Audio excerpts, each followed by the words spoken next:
We are on now, though. You are listening to The Noise on Jonas Mount Radio. I'm sitting here with my co-host, the Reverend. Good evening, ladies and gentlemen. And the band, The Lungs. And we are going to have them perform live tonight for most of the show. Do you guys think you have enough material? I think we can probably fill an hour or so. You know what, Brandon, I think, I can't really hear you, Brandon. Can you speak up again? So I think we can fill about an hour or so. Okay, you know what? I think I still have your mic muted. I apologize. I got the levels up here, but I don't know why I can't hear you. That's it. It was because mic one. Mic one. There it goes. Sorry about that. Per our discussions earlier, I panicked and didn't hit the unmute. Well, Reverend, you got to keep us afloat this evening because I'm trying to direct here, and I imagine the listeners are going, "Damn, it doesn't sound like they got it together," because we don't. No. This is sort of like a guinea pig little operation here. We've never done this before, so we're just kind of experimenting. I saw these guys perform at the Sparrow a couple weeks ago, and they put on a great performance along with Tiger Mask and Sein zum Tod. Sein zum Toad. Yeah, it was very abstract. You had to kind of be there to get it. But I met Cornelius and Tanza when I got back from overseas, and I don't know. I didn't really know anything about the band, and they kind of played some stuff, and I was like, yeah, okay, it's no big deal. Then all of a sudden I saw them live. That's when they put on a great impression to me because the stuff that they play, it's very rare to hear, at least in the local scene, and that's exciting. I would say I have to agree. There's something just you guys warming up earlier that was nice. This whole thing I've been nervous about and trying to make sure it worked out, and putting everything together earlier was kind of nice, and still getting to know you guys and forgetting to think, I should remember their names so I can talk to them. It's so easy being on my side, sometimes being, and I would never call myself a critic like that because I kind of go the Lester Bangs way, just because you have an opinion doesn't mean you're better than other people, you know what I mean? And you sitting back there going, well, this band's no good, or, they don't sound like the Stooges, and shit like that. That's not cool, and it's not something that I ever want to be associated with. But I will say, being on this side, it's often easy to stay, invisible. And it's unusual for me, even being in the industry for as long as I have been, to look somebody face to face and in the eye, and when especially when you like what they're doing, and it, music as a language says more than you could ever really say, and then you get in front of somebody and it's completely fucking awkward. You know what I mean? Right. It's not the same, and I've seen it to the extreme where it's really uncomfortable on both sides, and where that person needs to just kind of step back. Yeah. You know what I mean? So to be forced into this is a good thing. Because it needs to be awkward sometimes, and I think this is really, really fun. So what made you decide to kind of pursue the direction that you're taking right now? Well, it was throughout high school. Most of us were real metal. We just loved metal. That's all we would do, and that's how we kind of got most of our skills in music and stuff. But then somewhere around a year or two after that, I just kind of got bored with angry music, and Corey had been a big influence. He was showing me a lot of music that wasn't real metal, and he's kind of my iTunes. Since you guys are sharing a mic, I'll say, Brandon, you need to make sure lean more this way. Yeah, it still sounds good. It's kind of cool when you do it like that, but it does sound a little far away. So just be careful with that, so you're heard. Yeah, and you, Cornelius. Yeah, I see you leaning back, leaning forward. Now you want to slide forward because it's going to be really hard to hear you, and I haven't really heard your levels all that much. You can probably hear me from the other side of the building. Yeah, I can hear you. I actually can. Yeah, and you're about a foot or so away, so that's pretty good. I like sharing the mic, though. We're kissably close. It brings me closer to Aiden here. It's a great romance you got going on there, man. Yeah. Well, man, I listened to your CD. I'll tell you, since you're, in a way, sharing some personal things with us by, exposing us to your music, I had an embarrassing outburst about a week ago where I just got angry and fed up with a lot of things, and most of it was fantasy and not real, and I was just angry at the world, I think, and just, yelled at anybody that was walking by, at work. And anyway, I got over that, but I listened to your CD that entire day. Every time I got in the vehicle from that morning, until the evening, and then to the next day, actually, it just played over and over again. First off, it needs to be fucking longer. And second, it's just cool. It was I went through a lot of different moods that day. I started out feeling like things were really good, but you know how it is, man. Sometimes things really aren't. But it started out feeling like it was going to be good, and it was cloudy. Kind of like today, but a lot more of the rain and a lot more of the clouds. It didn't really shine later on that evening, even when I left the store and stuff. But I got to listen to your CD, and it was just over and over and over again, and it was cool. I like the artwork.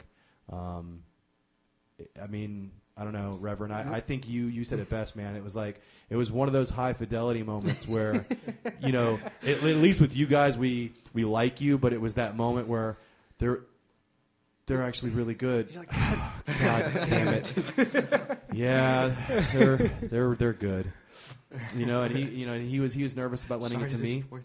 Yeah, and he wanted to listen to it. Right then and there. He's like, I brought it over, and I was like, is this mine? I was already possessing it. Before, just looking at the cover, I was already sold. I was like, is this mine? He's like, whoa, no, I just brought it in to listen to, man. And I was like, oh.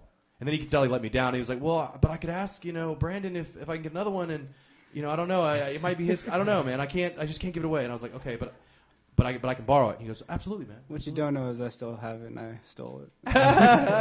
Absolutely, man. Absolutely, you can totally borrow it. So later on, he's like, well, I'm pushing some of my shit onto him or something, some random thing like, you want to listen to? He's like, well, let's listen to the Lungs. And I was like, no, no, I'm not doing it. I want to listen to this on my own. And it's weird. He gets it, so I don't think he was overly offended, or at least he didn't appear to be. I can hide it. Yeah, you can hide it. But I don't want to blow it up too much. But it was important to me for some reason to have it be how I started my day, and then coming back to full circle of the story, ended up being my soundtrack today, and it was really good. Well, thank you, man. That means a lot.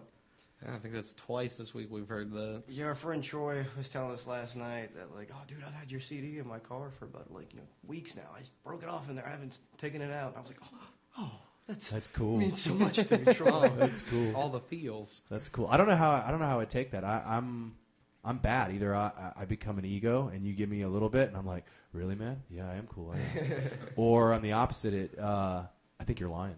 You know what I mean? I'm weird like that. I'm like, it's too okay, good man. to be true. Yeah, it's too good. And then if it is, then that's just really weird too, because the pressure's on. Yeah. So it's almost like you have to go through all this range of emotions when somebody's telling you, I really love your work, man. Okay, thanks. All right. Well, that's what was hard with this little demo or EP was a friend of ours from school actually helped us record it. He went to Florida. It's our buddy Casey by Stricky. He went and got his little degree and came back and helped us out. And, with a friend recording you when you're like, hey, man, was that good? Are our levels all right? And he's like, oh, yeah, man. Yeah. You're like, yeah. Are you lying to me, buddy? Yeah. Yeah. I would really be nervous going in, if, in some situation, if I was to be recorded or any of those things, and you got somebody who's worked with a lot of, because I hear bands, they talk about, working with, this guy, and he worked with Tom Petty, and he worked with, and all this stuff, and you're going, what was that like? Going in there, and a lot of the music I listen to, it sounds good collectively, but I don't know how I'd feel being the bass player going, it goes like this, dun, dun, dun. You know what I mean? Like, and then that's it. You feel exposed. Yeah. Like when you're in there and you're in a room, they're like, okay, let's do this. Play just you by yourself. Just go. Okay, is that how you want to sound? And then you think, like, does he mean is everything cool, or is that you sound like shit, and is that really how you sound? You know what I mean? And then that'll cause me to stutter. Then I will be like, I'll forget the song. I'll be like, what am I doing now? My hands will get sweaty. And I'm like, you know what? I think I just got to quit the band. I'm holding you guys back. But one thing that I don't know what it is, if you intended it or it was just on accident. The way that album was just recorded and everything was laid out, it doesn't drop. Like it's a constant cycle from beginning to end.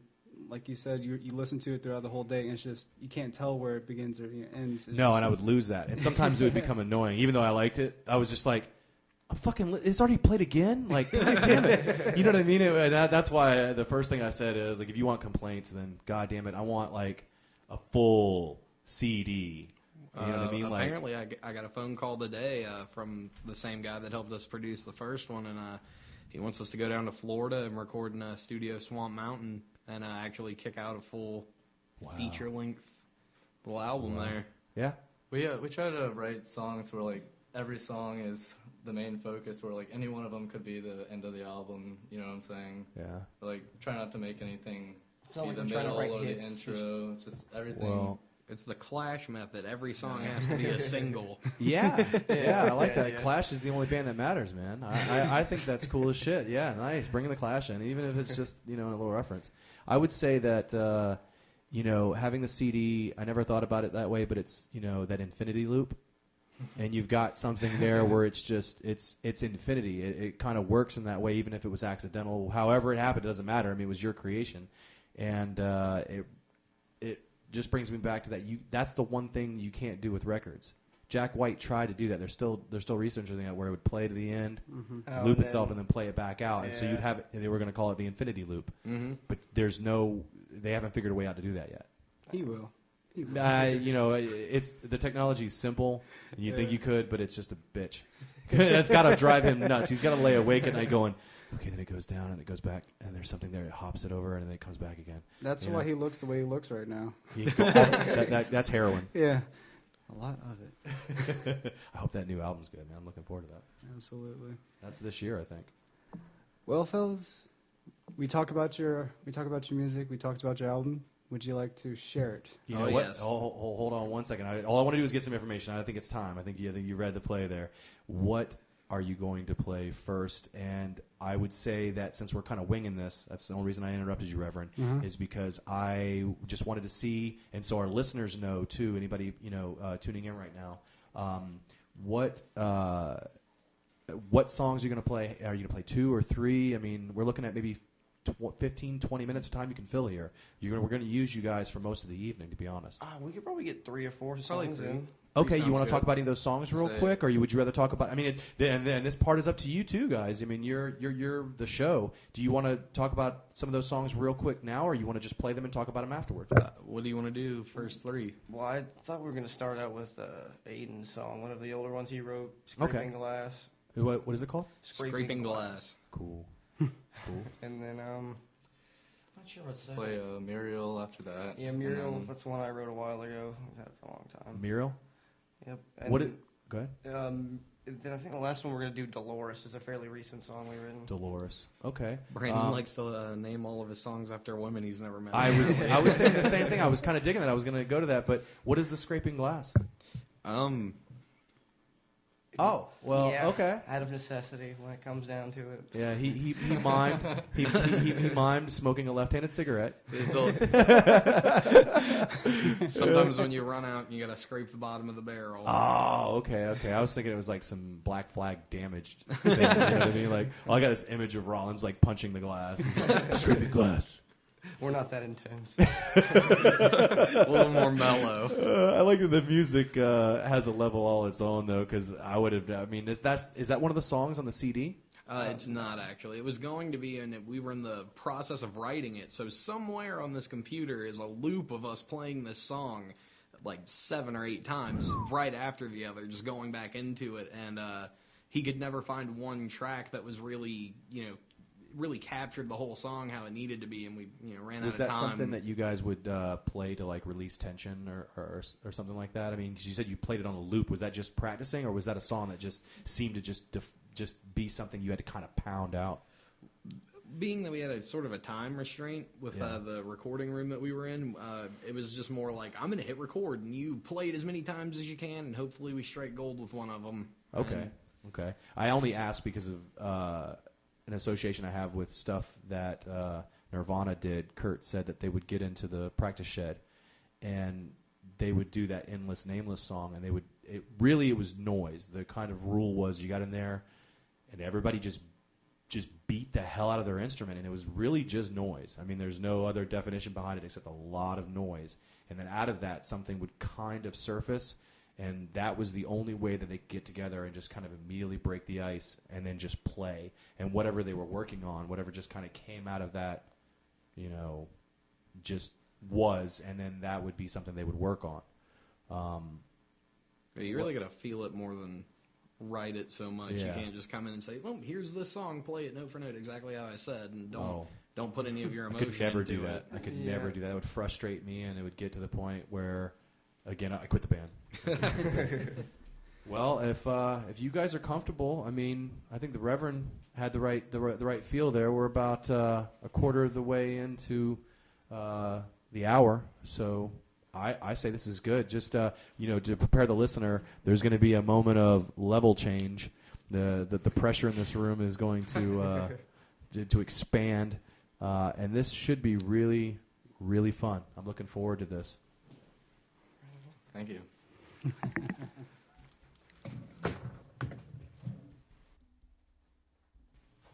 Okay, while they're setting up, our mics are still active over here, Reverend. Just so we can, because I just realized I was about to put the audience into some complete silence before anything started. You're still with us. Yeah, you're still with us. Okay, it sounds like they're about to begin, so Without further ado. without further ado.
then I guess this one is the Lord.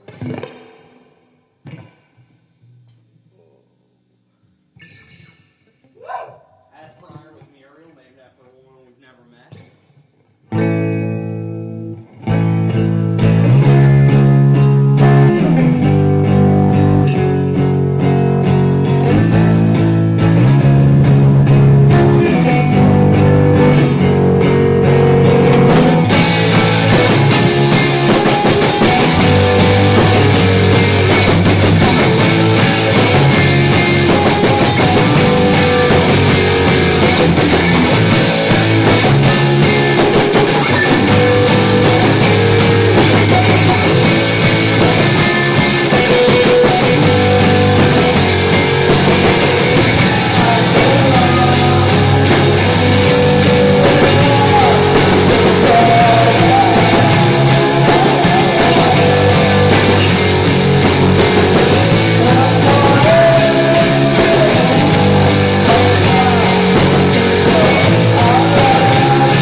Hot damn. Hot damn.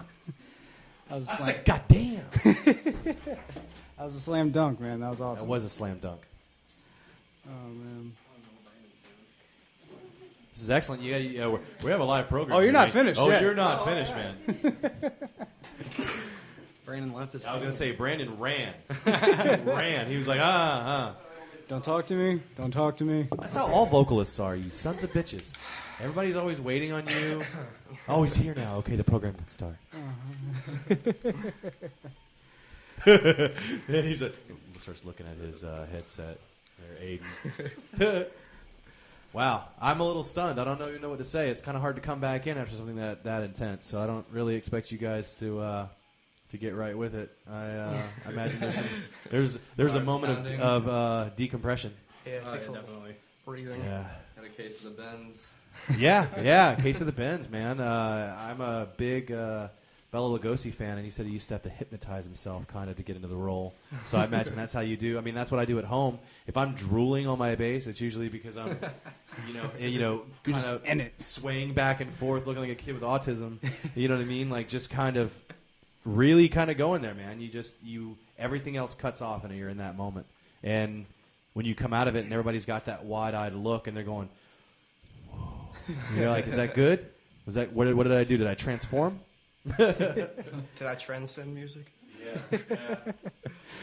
Oh yeah, man, that was pretty intense. So what was that other one, Oscar? Yeah, that was before the last song. That's one Aiden wrote. It's a fairly new song. Is it wow. Oscar? Yeah, Osaka. Oh, Osaka. Yeah, it's With a C or a K? S. KSU. SKU. Well, I I just don't know, figured it's- I figured there would be an S in there. Hebrew. Well, I guess there could be an SC. Yeah. Oh, shit. I don't know, man. He spelled it. You said Hebrew? I said he spelled it, so we. Oh, I was gonna. My next question was, what does it mean? That was a name from a fairly strange cartoon we watch. Oh, cool. Yes. That's cool. Very nice. And it's one of the characters has a really intense death scene actually, and I was writing that song and we were watching that and I was wow, that's. Is really that something intense. that comes on, or you'd have to have the DVD or? It was a DVD. I don't know if you've ever heard of Evangelion. Oh yeah, yeah. Yeah, that's it. I think I was mispronouncing that. I won't pretend to say that I was pronouncing it right because I think I was saying something else, like Champagna. Yeah, But yes, I know what you're talking about. I don't know it, but that's cool. I only asked just for conversational reasons, not to pick you about something so obscure. But is it Adult Swim? I watch Adult Swim. That's your brothers? what time does it come on? Does it Wednesdays? Or? Yeah, really. Then suddenly the show becomes about this program that you really need Yeah, to see. now we're pitching this guy's show. Well, there are some things that we do need to pitch. Yes, we do. Yes, some sponsors that we would like to thank. You guys know Monster Music, right? Oh, definitely. Absolutely. Very cool. You know Cats Music, right? We Of course, actually they've helped us out a lot. played a couple shows there with Billy from Tiger Mask. Billy is also one of the DJs on this program. He comes in and does. I think this every he's now and tuning in tonight. Oh. He is. Yeah. He said he was very cool. Yeah. Yeah. Hey, Bill.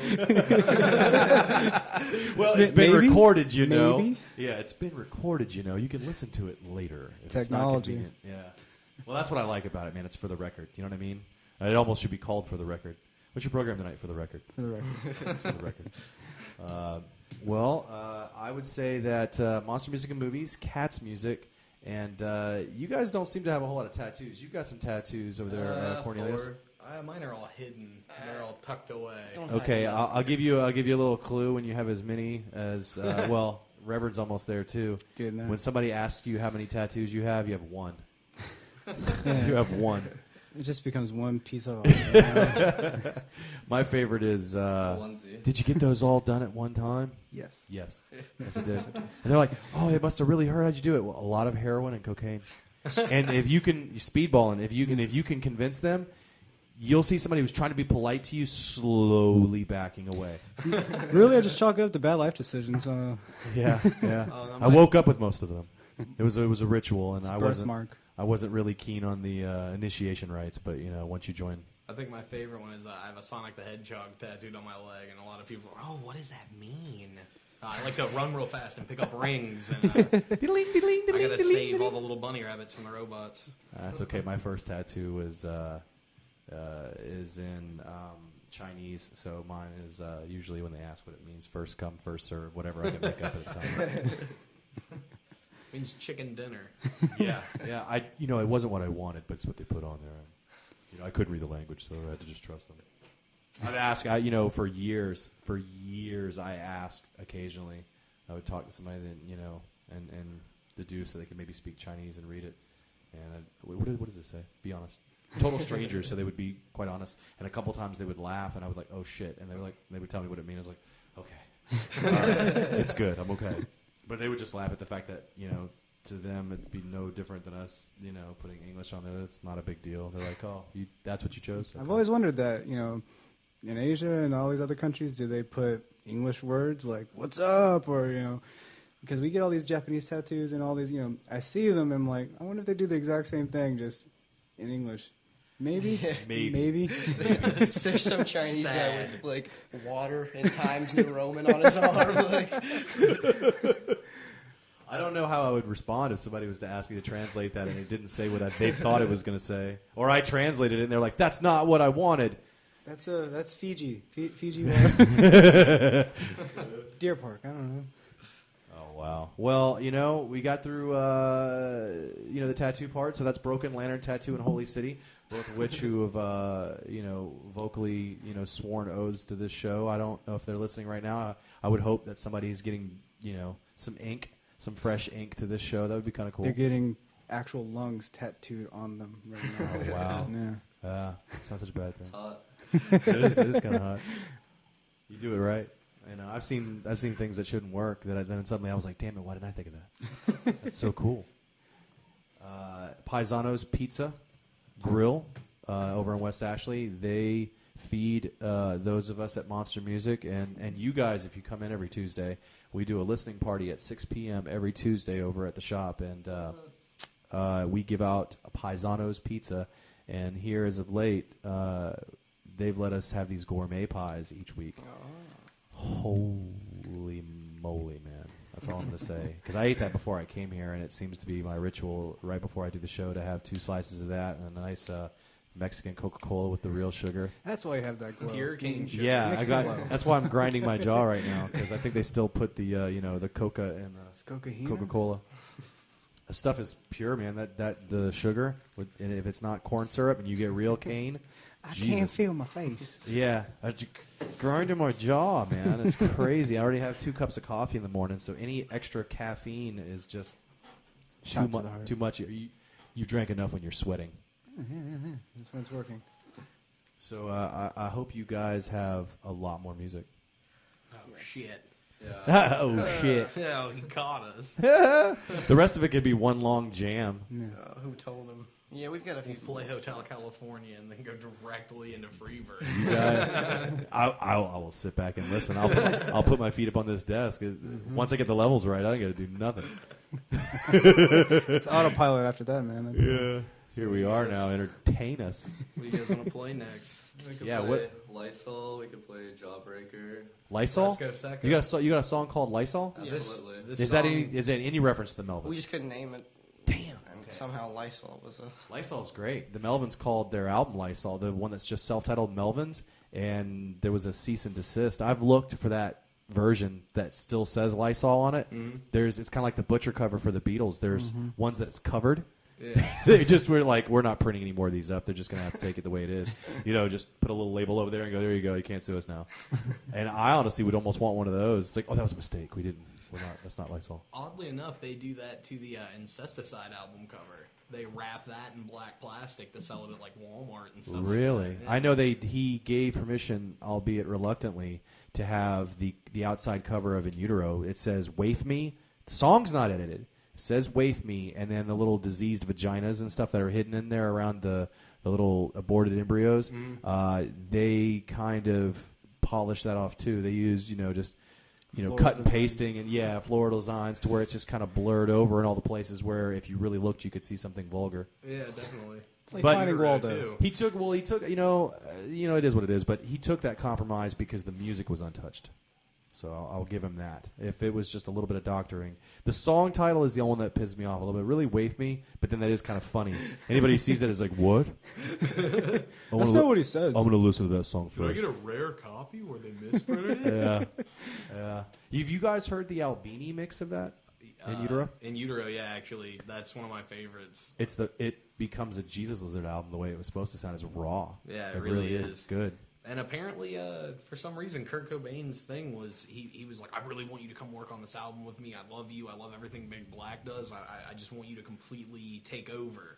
And he was like, all right, well, we're not going to double, your vocals anymore. No more overdubbing. Don't layer the guitars up quite so much. We're going to record the drums in a big room. And Kurt Cobain was like, yeah, or we could do it exactly how we did it before. And you can just work the board. How about that? And he was like, oh, all right, well, then you didn't bring me in to help. You just brought me in from a name. Well, it seems as though time has healed some wounds because what I've read, it was more complex than that. He was given from what I understand, he was given more freedom, but Kurt, when he would get into a room with somebody else, would hear under whatever pressures that person was putting on him, whether it be a friend or a label person who was still trying to be a friend, and he would have second thoughts. He already had issues anyway, all these people asking something from him, and he would agree at times because he liked REM. He liked a lot of other music, and when he would hear, label people say, "Hey man, we just need to polish it up a little bit." But I remember, just cutting to the chase, I remember when the album came out, and when you listen to it, it's not a comfortable album to listen to. Not really. So even what he released was still kind of, honest. It's also almost strange with that album. He swears up and down that it's not about him in any way, shape, or form. Yeah. And just the opening track, Serve the Servants, there's so much about his parents' divorce and all this other stuff about his father, and he's like, oh, it's not. I'm yeah, but I think the only reason that's just turning away. He doesn't want to look right into the camera and have to say, "Yeah, I'm in a lot of pain, and this really next song is more about pain." That sucks. That takes away from everything, man, and then you can't create. I watched an interview with Nick Cave recently, and it was going through some of his habits, and I got to say, I was just feeding off it. I was like, "That's me. If it's not me, it's me now." But in truth, I could relate a lot. He's like, I can't create around other people. I just can't. Yeah. And he said that he goes to the office. I really respect this man. I like the way he thinks. He's like, I'm at the office every day, 7 a.m. And he's like, I'm there like 9 hours. And his idea of going to the office is just trying to create, just going somewhere, trying to create, whether he's approving art and trying to make music and writing things down and just working. And he wrote that book. I have yet to read the book and didn't know anything about it. I'd never even heard about it, but he said that, it just gets to a point where you've got to seclude yourself and you spend 9 hours, come home and realize that you had to go through creating nothing and feeling disappointed that there's just nothing there. And then going in and doing that same thing again and realizing nothing's there to get that one time that for 9 hours straight you didn't question, you just created. And what came from that, who wants to sit there and overanalyze something that, is just one little tiny bit I've experienced with it? Just let it be, Sitting here and talking about it is very much fun. But when it really gets down to it, you lean into the mic and you go, what did you really mean, man?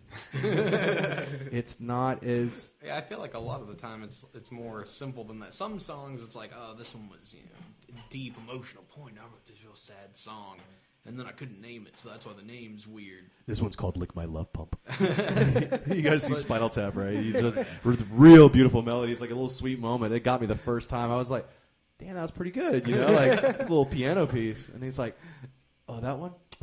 I'm chewing on some gum and stuff. He's just totally sloppy. It's called Lick My Love Pump. Okay, all right, I gotcha. Mm-hmm. So sometimes you don't want to know. Sometimes, in all due respect, being on this side and being in the comfortable seat, sometimes I don't give a shit what you're singing about. I don't care. I don't, you know what I mean? And it's no disrespect. It's not like I don't care about you. It's just I'm transmitting. I'm projecting something else onto that, and it's meaning something to me. I'm feeding off of that in a good way. You know what I mean? And that's why I've always felt like you should support the musician, because you are feeding off them in some respect. Yeah. Because if you really want, I didn't mean to interrupt you, just finish the thought, and I'll let you say what you're going to say, Reverend, is just at some point, and it's what I choose to do, I think out of fear of failure sometimes, but it's one of those things where if you don't want it to be analyzed, you don't want somebody to at least have an opinion or like it, then don't ever release it. Don't ever play it for anybody. Stay in your shed, keep playing. And that's one of my criticisms I have sometimes of Nirvana. In his most tortured moments, I can relate, but at some point I go, God damn it, man, why couldn't you just, if it's really that bad, then just don't play for anybody anymore, man. Yeah. Just play for yourself, play for small crowds, record stuff, don't ever play live unless you really want to. Stop touring. The Beatles did that. They just stopped touring. Yeah. But Reverend, you were trying to say something. I don't know, and also in the musicians or the artist aspect is you don't have to explain yourself. It is what it is to you. If you think, wow, he meant... he meant to say, shoot my mother and, kick my dog. Well, that's what you got of it, man. If that's what brought that out in you, then that's what it brought out. I don't Don't let it read you. That's what I felt about Naked Lunch. Is the people ask you what that book's about, and I'm like, no, you're not getting that out of me, man. that book will read into you. You read it. You tell me. Yeah, what did it mean to you, kind of thing. And I mean, and going back to Kurt Cobain, what even Neil Young said, I try to reach out, and if you hate it that much, then just stop. Why are you doing it? That's the greatest question I think anybody can ask themselves is, what are you doing? Why are you doing this to yourself if you really hate it? And if this is a way to release and just kind of explain yourself without having to really explain anything to anybody, it's just your way of getting it off your chest, and so be it. Good on you. Yeah, I think that's, for me, that's more beautiful. Is just to get no explanation sometimes, or to get to get something, but then there's just that putting the water bottle down and walking away. Good night. Play the record again. I'm going home. You know what I mean? I'm going home. Play the record again. Are you guys wanting to talk just a little? After saying that, you guys want to talk a little bit about what your next set's going to be like? I mean, what songs are you playing? Are you playing 3, 4 songs? Probably 6? do another 3 or 4. I think we can do 3. They're mostly older songs. That's good. I think we wanted to do Jawbreaker was one of them, right? That's Yeah. one we actually wrote when we were recording. That one's actually about something. Nice. It's on the demo.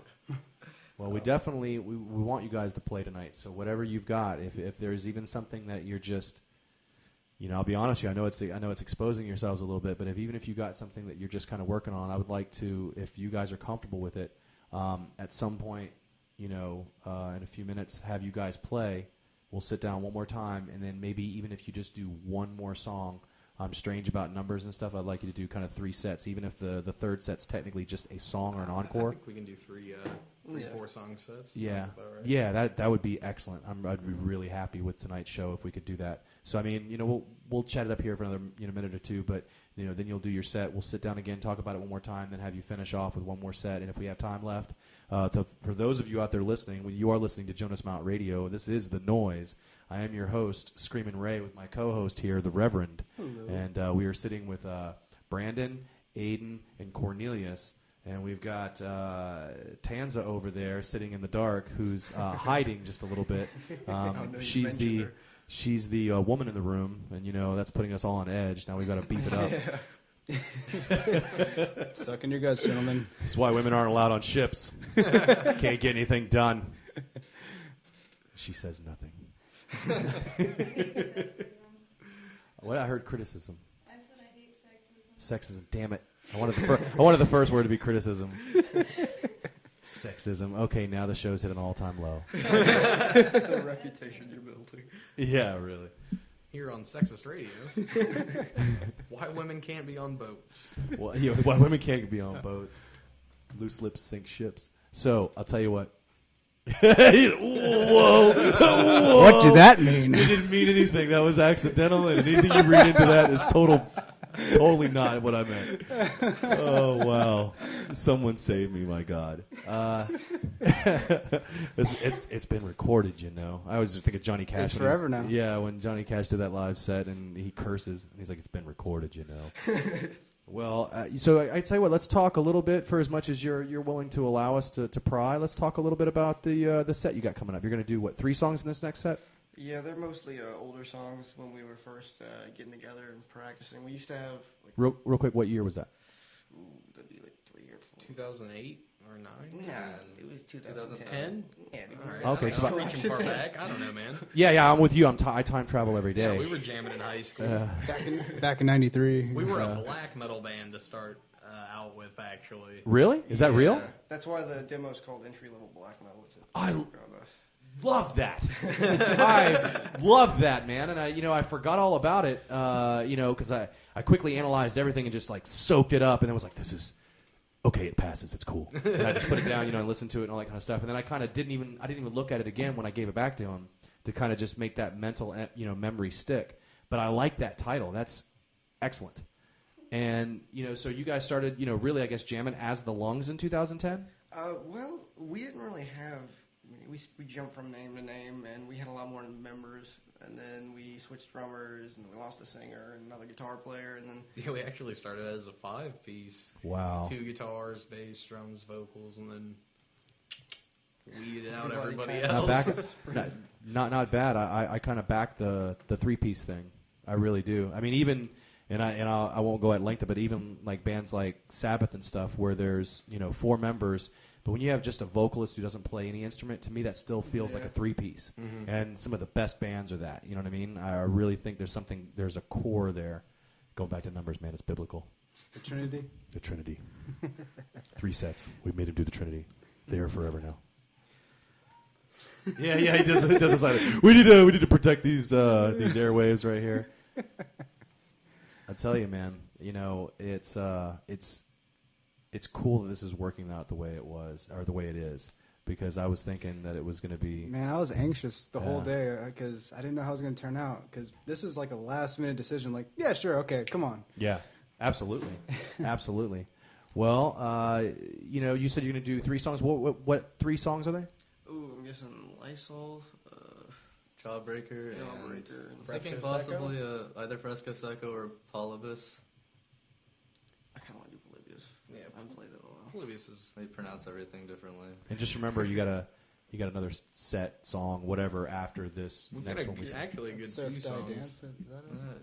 You want to play Surf Dance Die? I would Surf not like to dance. play that. I would not. Oh wow. Uh-oh. Like, God damn it! Listen, I'm as a That's fellow it. bass player. Listen to the bass player. It's one of those songs where I've just tried and tried and tried, and every time I jam out with them with it, it's like, oh yeah, that bass line sounded real cool, except it's not acceptable. I don't want that to be the final thing to do. I Oh can't. man, I want it. What is it? The cracks are there to let the light in, my friend.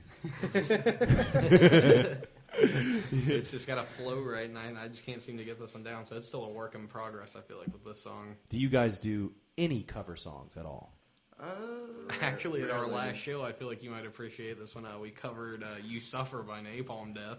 I'm down. I'm really down with that. That is cool. Okay, I'm not. No pressure. You have to play that song. But no pressure. That's cool. I like that. That's completely fucking random and cool. I like that. It would have been. I don't know. It would have been somehow strangely appropriate for anything else, but that is like not, and it's good. It would have been the best of ways, because it could have been like, oh, we do The Cure. There's this song by The Cure. It's really The obscure. Smiths. It's really. Mind you, I like The Cure. So anybody listening, I like The Cure, but it was just that would have been, almost a guessable answer for something like that, and that kind of okay, well, we do like this band, so we do this, but it's fucking You Suffer by Napalm Death. Straight out of left field, man. I was like, what? Oh, there's this band, Anal Cunt. They do this song. I was listening to them earlier, by the way, and I've listened to that band over and over again throughout the years. I usually put them away and think, nah, I'm kind of done for a while. I'm listening. I took a picture of it earlier and posted it, but I'm listening to the 40 hits. Anal Cunt's 40 hits. Wow. Oh, wow. And they do a couple cover songs on there. One of them is the theme to the A-Team. Nice. It's really good. It's really good. They only give you a couple sweet seconds of the riff, and you're like, yes, where they goes, like, oh, shit. But it's so good. I crank that like 13 seconds up as loud as I can every time it gets to it. And I remember, like, this is why I like this band. But there's even some stuff on there that I didn't ever pay attention to that's like almost melodic. It's really good. So it's nice to see that you guys have a kind of a diverse taste. When we were first coming in and you were asking, when I joked about, well, if you were going to open for anybody, what would it be? Some of the bands you were saying, I was just like, oh, no, I don't have that, no. Don't know who that is. Don't care about that one. But that's cool, man. I dig it. Yeah, it was like Wes and Jake put out it was a split album that they wrote about their van. Their van broke down, and they dedicated an album to it. And they were like, "Oh, we loved our van," and they covered 2 Slayer songs on there. Nice. And I was like, "It is so crazy to hear." What Slayer songs did Less Than my Jake goodness, cover? I think it was. Why can I not remember this right now? You're on the spot. No pressure. Oh, I know, no pressure, no whammies. I want to say it was something off of Hella Waits. Oh. It's just not coming to mind right now. But hearing the trumpets, them come in with the thrash guitars. Oh, wow. And then he's yelling the lyrics to the Slayer song, and then and you're like, oh wow, they're still doing the whole ska thing under the thrash. That is melody. interesting. Yeah. Yeah. It blends really well. Reverend played some just random Nirvana covers that changed the way I hear the song, and I thought it was really cool. But going back to Slayer, the best Slayer cover I ever heard was Mike Patton with Dave Lombardo of Slayer on drums, and it's just vocals and drums. Mike Patton's a weird dude. Yeah, but to do that, just drums and vocals, Right. and I like when even something simple, and I'll just stick with them. With Phantomos, you can see Dave Lombardo playing. I know you, Cornelius, would love this, a drummer that you can actually see playing that's not hidden in the back. They had him right there front and center of the stage, off center, but facing Patton. And, just seeing that, before I even heard the music, if I didn't know that band and I was just coming to the show, I'd be like, what is this? It's different. Intense spoken word. To even, kind of in a sense challenge the setup on stage. Not that there's anything wrong with the standard setup on stage, but, it's creative things like that is what I guess is the point I'm trying to make here, just blabbering. Anything that you do that you come at it from, a different perspective and you try to make it your own is I think good. I think really good. And I will say that I don't know really anything about Les and Jake, but I don't think I like them. I've seen some of the kids that like them. I'm like, I don't think I like them. I don't think I like them. But I've never. But in truth, to not be the asshole that I can be, I don't know. I couldn't tell you one song by them. Fair enough. Yeah, he's like, do you want me to try to convince you to like them, dude? Sales pitch. From Sales pitch. afar, seeing the ska thing, I enjoy the music. I really like the trumpets, and it's all upbeat, and it's the whole that's good. blend of punk and all that. But the whole, I got a checkered fedora. So all of you got, So I like where you're coming from. So you know what? You won me over a little bit because you do have that late 90s. that cynical kind of. I get it, but I can't help it. They're kind of good. So all of you, the three of you, all have different taste in music, then, right? Sort of. I mean, is that fair to say? They weave in and out. Sense. Cornelius, you've been so quiet. I'm a quiet guy. Yeah, he's the drummer. What influences do you bring? You're the drummer. What do you bring into this? Top 5 favorite bands, go. Yeah. Top 5 favorite bands. Well, I mean, what do you? I mean, who influence you enough that you want to sound, or you approach your drums in a manner that is similar to them because of their influence? I'd have to say bands like just iconic '90s bands like Smashing Pumpkins and Flaming Lips. So that's shit cool. like that has That's always cool. shaped the way I play, and a lot of shoegazy bands too, like light, ethereal sounding, wispy, girly music, if you will. Yeah. No, That's why we don't let them play guitar. Yeah. Maybe we'd be a pop band or something like that. That's cool. We That's just cool. Be Third Eye Blind. You guys were Sister cool. Hazel. Yeah. Hootie's playing. Hootie. I didn't get a Hootie bobblehead. I know that's not what he wants to be called, but I'll continue The to call him original Hootie. Hooties back together. Oh. Thank you. Yeah. Okay. No. It's the one thing we get the show for. Right? Yeah. So what do you bring to the fold there, Brandon? I really don't know. I mean, I just kind of leached off other people's musical interests. I kind of took what I liked, so it's a little more accepting. Like a lot of times, like even popular music I can get into. I don't try to make it so obscure, and I have my niche. I'm like, I like this genre. Yeah. It's just, if I hear it and I like it and I think it's legitimate, then I'll listen to it. But That's where I'm coming from. I would say the same exact thing. It doesn't matter. I mean, it could be. I mean, if Britney Spears put out something worth a shit, I would. yeah, if she put out something, I was like, you know what?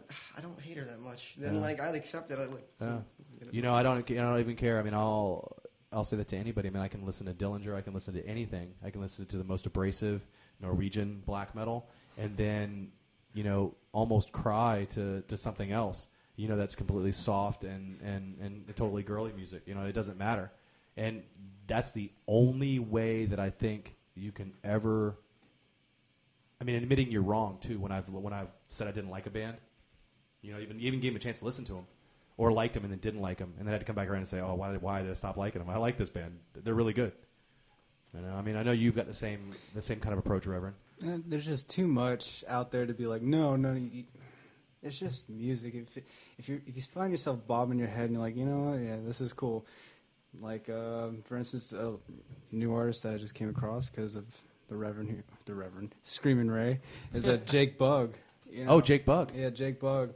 At first when he's like, yeah, he's only 19, 20, kind of like, the UK Justin Bieber. Yeah, he album. has that. And Jake, if you ever listen to this, Sorry, I man. never said that to your face. There was a couple things I said to your face, but in truth, man, you know, I did, and that's why I dismissed him. And listening to his CD, I fucking hated him. I hated him. Listening to that Shangri-La, some of the tonal things he does with his voice. I said some mean things in that back room one day. I was just not having a date. And I was like, and this goddamn music, you know, I was just pissed, man. And then later on, I found out that one of my coworkers kind of liked him, and I respect his, you know, taste in music. And then another coworker spoke up, and she was like, well, actually, I kind of like it. And then I said, oh, I won't repeat that. I'll never, you know, because I don't like doing that. You know, I don't like hammering on, you know, just trashing somebody's music because I like it. Because I do judge people sometimes by what they listen to. So I'm also quick to step back and go, I'm not judging you. I'm sorry, I was a dick. I just said that because I was angry. This guy's getting on my nerves. And I listened to it again. And I realized I'd already kind of liked it a little bit, and then it just grew on me. And I mean, you've listened to the album I haven't even listened to. You listened to the first album. Yeah, his self-titled album, and again, it was sort of like, God damn it, man. Yeah, like, it's good. You look at the picture and you go, no, I'm gonna shit all over this as soon as it starts, and you just And dude, as can't. as soon as it took off, I was like, yeah, this kid's good. He's for those of you in the room and listeners here who are going, really? Jake Bugg is a musician, 20, just turned 20, from the UK, and he's a singer-songwriter. He's been compared to Bob Dylan. Yeah. And Putting him on a pedestal there. yeah, he dismissed it, and when I saw his response, I was like, you snotty little prick. You know what I mean? I was like, really? Because he dismissed it. He's like, well, I listen to a lot of things, but he's not really an influence. And I was like, really? But at the same time, I understood. Sorry, Jake. I understood that, you know, that shit's unfair, man. You're 20 years. Well, he wasn't even 20. I think it was like 18 when the first album came out. Really, you're already gonna put that on me? Like, I would hate that. I'd be like, no. Which Dylan? You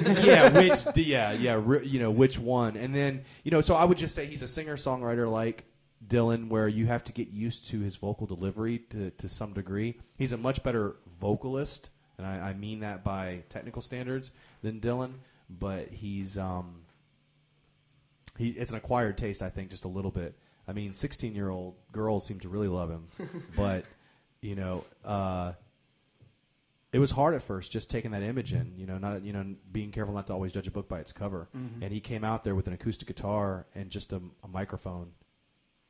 Wow, that was pretty cool. That was really cool. And hanging out with him afterward, he's got some dark clouds. I mean, from where he's coming from, the music is honest, is what I'll leave it with that, since the program's not about Jake Bugg. But I would just say that going off on a tangent, and it's no more or less than what I would say about you guys. You know, talking about you later on when you're not in the room, going, yeah, I worked with those guys. Yeah, I did a show way back. No big deal. Yeah, they hung out, man. They were cool. Yeah. You know? they were coming from places of honesty. They all had dark clouds. They really Real meant it. deep. Yeah. Well, you know what? I think I would be tired of hearing us talk at this point if I was a listener. Goddamn, can we just get some music? Okay, so if you guys are down, let's do this. Oh yeah. All right, let me see if I can get all the mics muted and unmuted here. Reverend, you wanna introduce this next set? Let these listeners know who they're about to hear and everything, and who we are. If you're just tuning in, you're about to listen to The Lungs. Not really sure what song they're gonna, start or kick it off.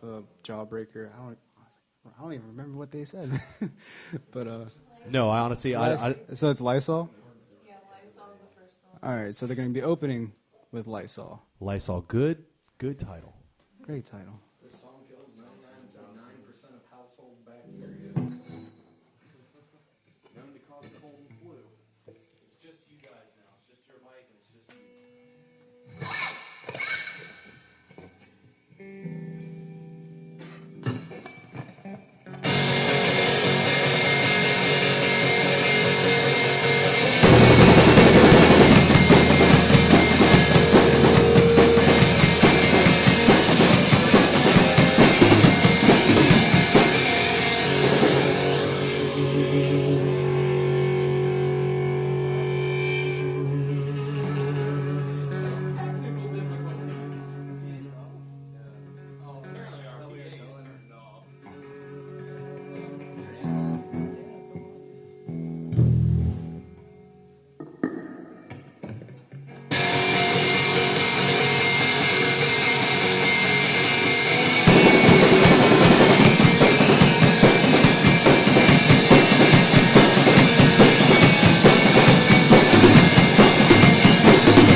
Yeah, that was good. That was good. That was good. Wow. Same effect. Oh, they've stopped. Holy shit. Very cool. Guys need a breather? Yeah, you need to breathe a little bit, man. Wow. In the moment, it was okay, but as soon as it stopped, it was like, hold up. That was, when we saw In Solitude, Yeah. where you forgot where you were at for a second, and when you woke up, you're like, whoa, how long have I been standing here listening to this? That's pretty cool because they got you. They got you. Yeah. Look around, and you get that wide-eyed look, and you're just like, is everybody in? Is everybody in? The ceremony has already begun. Absolutely. Yeah, I like that sensation, man. That's my bullshit detector. You know what I mean? Oh, that's fantastic. This is good. We're filling time too. On the other front, this is moving along nicely. It's moving along nicely. It's all part of the plan. Be careful, you're gonna have a flashback. You're gonna see things moving. Oh yeah, let's not talk about that, shall we? Halloween. Oh god, the things we do. Tangled web us mortals weave. Wow. So, how did that feel? Felt good. This release. Good.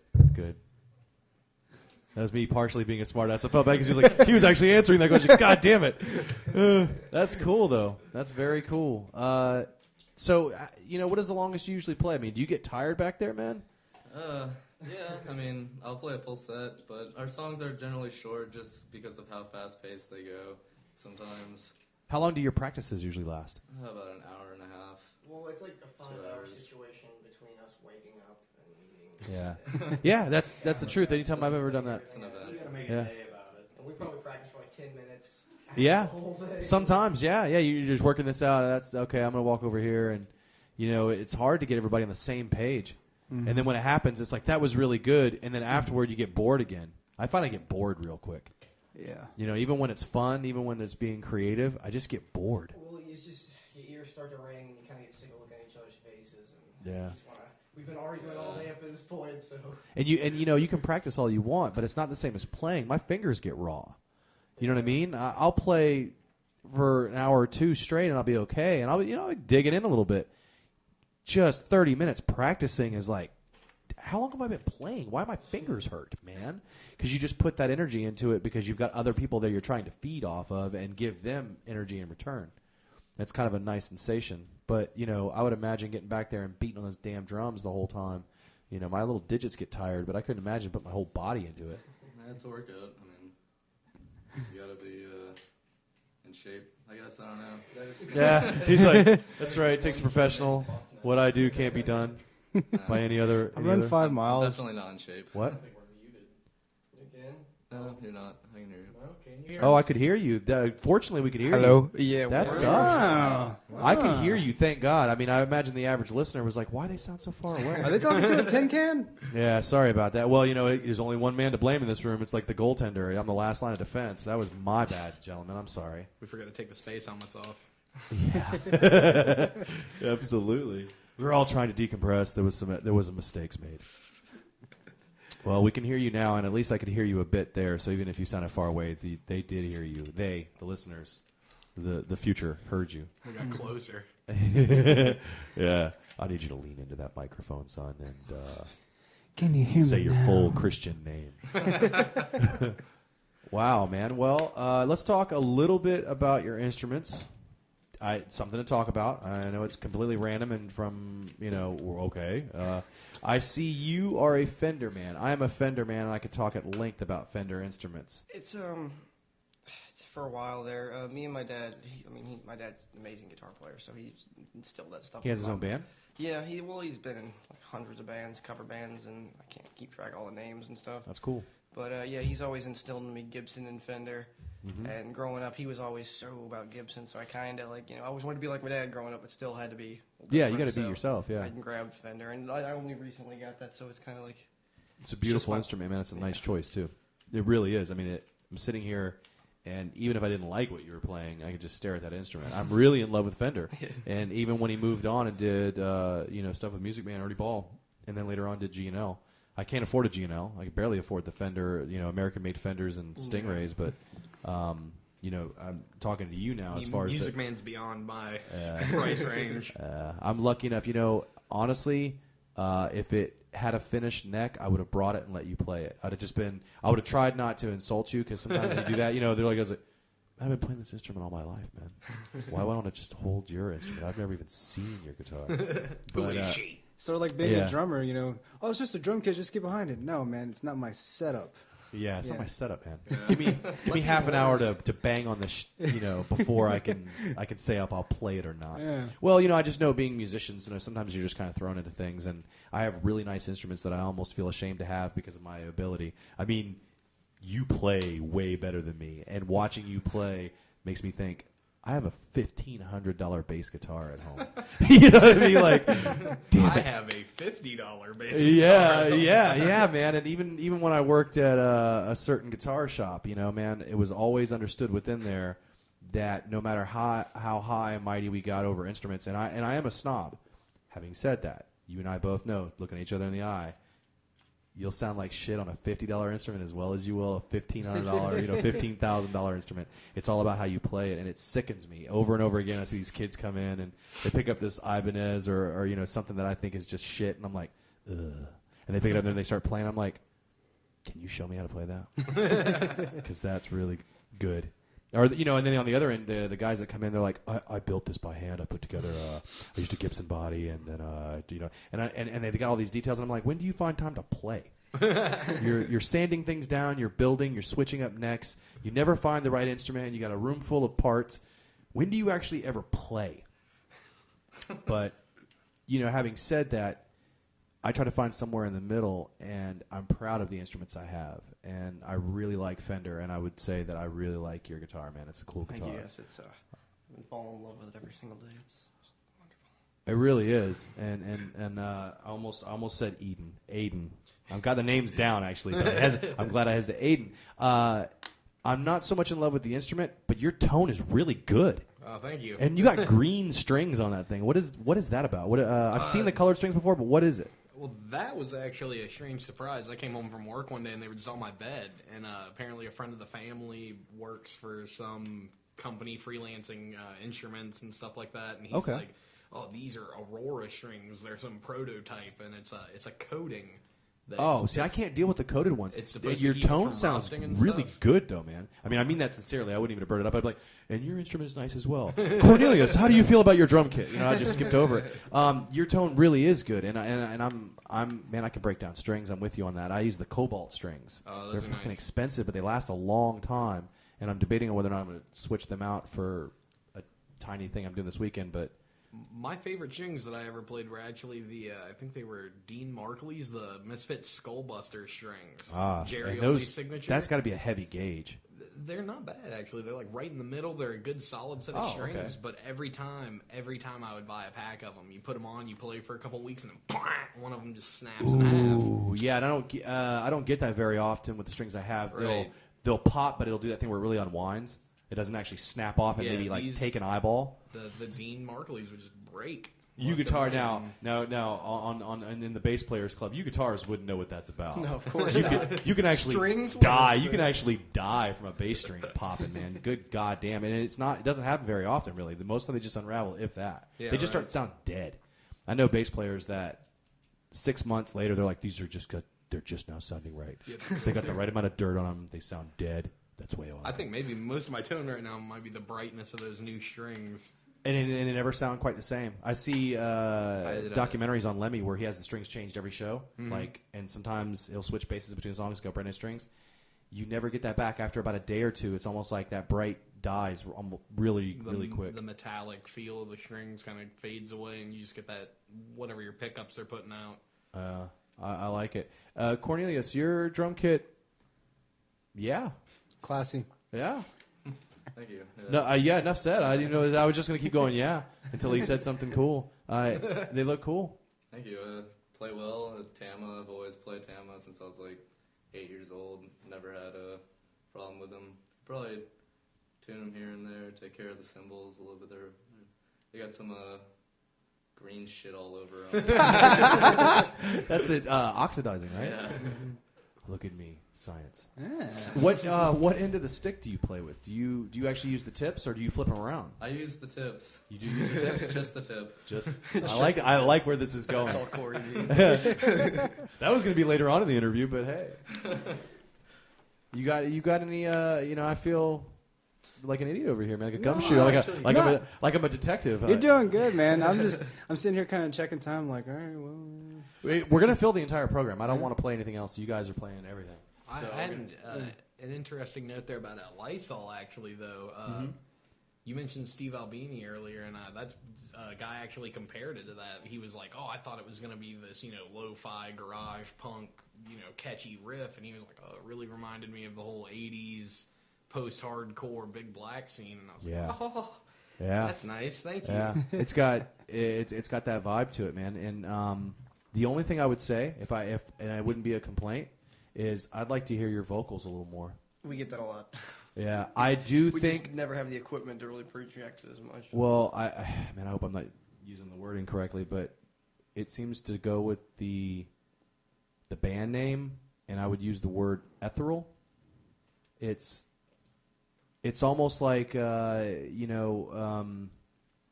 helium or something where it's thinner. It's thinner, and because I'm thinking of lungs and I'm thinking of oxygen. I'm looking way too much into this, but the vocals almost sound like you're short of breath because they're far away in some thin kind of way. So even if it's by accident, it does something with the music for me. I don't know what it is. It's just that I can't put a word on it. Yeah, it is. Like it's coming through the cosmos. Yeah, like if you're, it's just a if whisper. You're far away, and it's a whisper, you have to man. strain yourself to hear it. You find yourself leaning in, is what I do. But for some reason, it works and it complements everything else. Because if anything, I don't know. To me, the music has more of an image than the voice, and the voice is just complementing everything else. Yeah. And I like that take on it. I mean, really, I wasn't a singer. I just kind of tried to use the vocal. I mean, I can moan and yell in certain tones and stuff. So like I've kind of with all the effects, it's just like if we have a keyboardist, that's what my voice is. Yeah. Well, there you go. Yeah. The old blues musician, Sunhouse. Was it Sunhouse? Mm-hmm. He would clap and moan. I'm not joking. If I was to give you any, find a way to do that. Yeah, and I mean, it like you're on the edge, and you feel like you're standing there with them, and death is all around us. I mean, it's haunting, and he's just clapping and moaning. You know what I mean? That's one bad memo jammer. Yeah, that's intense, and that's where I like all of this stuff when it goes back to its primal. It's just primal. Where you guys were talking earlier, it's making that comparison, to Lugosi. You got to hypnotize yourself. You're almost not here to make it happen. You gotta let go pretty quick with the music you're making. That's sometimes I find that's hard. Like the hardest, just being an artist or musician, whatever you want to call it, is just to simply let go. Because you're trying too hard to, I guess, maybe on your idea or whatever message you're trying to send, you're trying too hard to push that. And if you just simply let go and just let it be. Yeah, and it's that fine. I would say, speaking for you guys, so we don't keep making you answer all these questions. I'll just keep answering them for you. It almost feels like you don't know. I mean, do you let go and then it just sounds like shit, and you go, bro, that's the way I sound, or do you obsess over every detail? You let it damage you in some way. But then maybe the product's really good because you can hear the pain. Sometimes, sometimes our tragic flaws create the greatest art, and it's like the greatest accident that I'll ever have. Yeah, I can't support people who believe in themselves. Like if you're full of if you're riddled with self-doubt, and you may just quit at any moment. It's like this could be their last performance, man. Hit record. You would have loved our other guitarist, actually. His last show with us, we actually played in the dark. It was at a party, and we get done, and he just looks over, and he's like, this will be my last show with the lungs. I'm like, why? And he's got his little head flashlight lamp on, and he's like, I can't see anything. I'm done. All right. Smash your instrument. He's such a perfectionist. He just couldn't do the whole lo-fi thing. I don't think. I think personally he's just too good of a musician. Yeah, he's better for than what we are. we like. I've thrown that around a couple times and said it like you would say, you know, a really dirty word. And the person who's heard it, you know, coming at him like that, you're like, thanks, man. I'm like, yeah, I don't think I could play with you, man. You're like a musician. They're like, You actually write songs. yeah, Like, they have structure and meaning. You composed something. Thanks, man. I really appreciate it. I'm walking away now.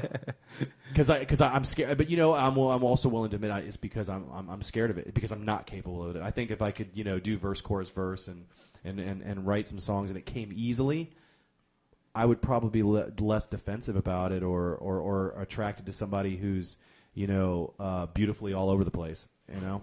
That was, I think, my main problem in high school with trying to find bands was metal was such a big thing, and the whole, you know... Yeah. I don't even know. Everything's based in classical. It has structure. It's power. Right. Power. I'd go to play with these bands, and I'm like, oh, yeah, I can, you know, doom, doom, doom, doom. And they're like, no, you need to do every bass sweep that you could possibly imagine. Yeah. How many arpeggios do you understand? Can you play from the 1st fret to the 24th fret? And, Yeah, and exactly. hit every And do string you have a note? 5-string bass? I did. Oh, he did. Where's that bell? I have a 7 and 8 string guitar. You have a 5-string bass. What was sad was when I started playing with this band, actually, I just took the 5th string off and just had a gap in the fretboard. There you go. That's cool. I dig that.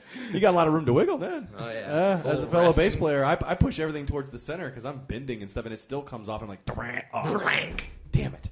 Oh, my fingernail. That bend went in the wrong direction. But yeah, man, you know, any kind of real musician. You know, I had a friend of mine that we were doing something with, as well as the Reverend here. I keep forgetting. Reverend, I either put you in every situation, even you know, time traveling when you're not there, and go, you don't remember being there, man? You were right there. Remember when you said to me, you're like, dude, I didn't even know you then. But you know, we would walk into the room, and you couldn't communicate that to somebody else. That here's that riff, Jan. Doesn't that sound great? And if you go like this, it's like. The average person, the real musician, would be like, "That what? No, where's the melody? Where is it? You know?" And then they would start trying to do it. You ever listen to a band called the Monks? Mm-hmm. Yes, absolutely. That's what I'm talking about. Love them. That is perfection, isn't it? It's so good.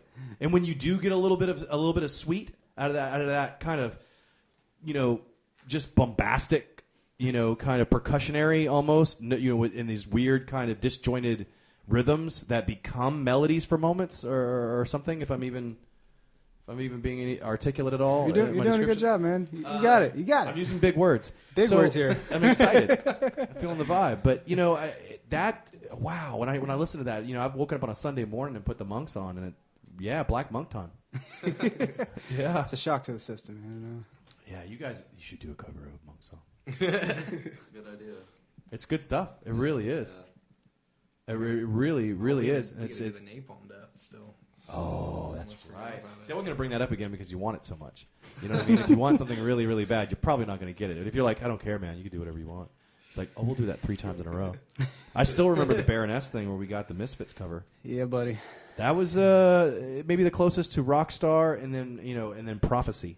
Yeah. Wouldn't it be cool if they did that? You know, and then 1, 2, 3. Are they playing the Misfits? Holy shit, we were just talking about that. It was nuts, man. Talking about running into the room and just being, you know, as Jonas was saying earlier, you know, like, I got the golden ticket. It's like, I was talking to him about this. He's playing this for me. He's doing this song for me. You guys like Baroness, you like me because he's doing this for me. I'm cool. Yeah, I'm cool. I was just talking to this guy. Dude, Pete's a rock star. He Yes, will he forever is. be elevated. He could go homeless, and I'm like, I'm going to find him. He's going to live with me. And I'm going to feed him until he gets better, and he can get back on the road. You know, he can play the guitar again, and he's going to be all better. I couldn't believe it, man. That blew my mind. That was just a simple conversation out in front of the store. I know I'm changing the subject, but that was fun. And they did, what was the Iron Maiden? They did a couple riffs. They did. Oh, you talking about Record Store Day? Yeah, no. Baroness. Oh, you weren't there. I was in Africa, man. God damn it! You see what I did? And I didn't do that on purpose. I swear to God. I swear on everything I like, find hold on. holy. I did not. Are we do that talking on about the purpose. House of Blues where they did, you know, Machine Gun by, you know, Jimmy? Like that was pretty See, good. you saw him. Okay. I saw him in Florence, Italy. Yeah, Florence, Italy. So for clarification, I got the better show. Evidently, I time travel. Your show sucked believe. because mine's better. But I forgot that. I'm just joking, by the way. He's like just staring at me, listeners. He's just staring at me. But I forgot that you weren't there. But you did see him in Italy. Mm-hmm. Damn. That's right. Drink it in. Drink it in. I will. Tell us more. Oh, are you being sarcastic? Yeah. But yes now because I'm looking at the time. It is. It is. The time is nigh. Yeah. So all this gibberish, all this loose talk is going to have to come to an end. We've got about 20 minutes, gentlemen. Do you think you can fill that 20 minutes, or you think you can fill enough of it that we can come back in and talk for a second before we leave this here program, which you're listening to The Noise on Jonas Mount Radio with your host, Screamin' Ray, and my co-host, The Reverend. Okay. Well, yes. Anyway. We'd like to thank all the sponsors. 1, 2, 3, 4, 5. You guys ready to do this next set? And what are the songs you're going to play? And if you could, be quick about it, man. I guess save it for the bridge. No. No? I don't Can't be know. saying no if we're on the spot, I man. can say, I can say no. Definitely Polybius. All right, yeah, Polybius. The one that doesn't have a name. Stem That Screen? You start, and we can do stem screen. Okay, yeah. 2 of Aiden's Okay. and then one of my old ones. And then the Napalm Death cover. Oh, that's Ooh, we're going to get that. Okay, I'm looking forward to all of it. I'm excited. Just okay, guys, real quick. I mean, we can say this on the air. You're going to play your set, and we're going to do it no matter what. We've got 20 minutes. At some point, I will give you the 5. That's 5 minutes left. You do what you want. That doesn't mean you have to do anything. Can I have a Billy Joe Armstrong freak out? Yeah. What? What? But I mean, all I'm going to do is do this, and then just keep playing. And then at some point, if you're still playing, I'll just do the 1 minute, and then what I'll simply do is fade you out if you go over. If not, and you I don't even end up doing that, then you'll finish, and we'll just come back to the chairs and talk for a second. Cool. Sounds good. Reverend, you got anything you want to say before these guys put us back in the pressure cooker? Not much, man. This worked out perfectly. That's all I could say. I'm having a good time. This is a good show. I agree, man. I can't believe it, and my instincts were right. I trusted you. I trusted these guys, and I just didn't program any music. It was going to be we were going to recycle everything, but I think we should let these guys begin.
Common Unplugged.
And that was You Suffer by Napalm Death.